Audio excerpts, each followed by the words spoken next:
Okay, I'm going to be doing a series of very short videos because there's no way I have the time to stitch videos together or to edit videos, so I'm just going to make these very short.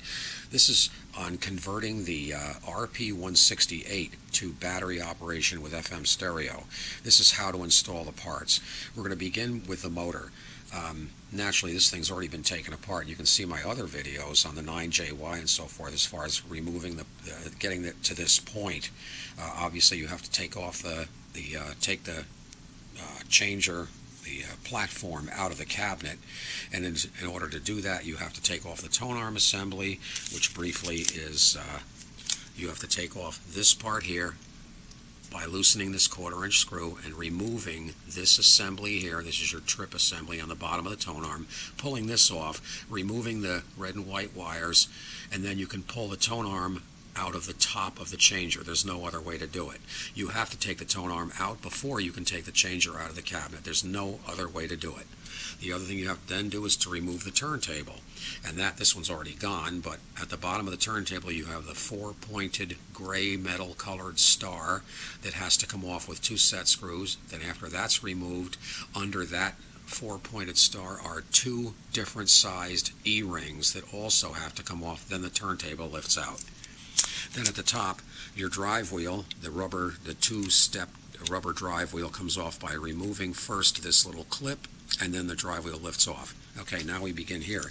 In the kit, I am giving you a template here, right here, which is an outline of the motor. Okay, what you want to do is you want to center this template right here on the motor board so that this hole here, this first hole right there, is about an 1/8 inch below the spring hole, the existing spring hole. Then you push the template so that the big cutout hole in the middle, which is almost impossible to see because it's clear, has to be equal distant between this hole. You want to imagine the center of the drilled out hole here. This is where the shaft of the motor will come through and where the original shaft came through. You want to make the imaginary center point of this hole come across and be the center hole of this hole here and to this center hole. So it's equidistant between this point and this point, and it's also equal top and bottom. So you'll find that there's only 2 holes you can use. You have to drill a hole, so you center it so the hole is exactly between those 2 points there that I just spoke of.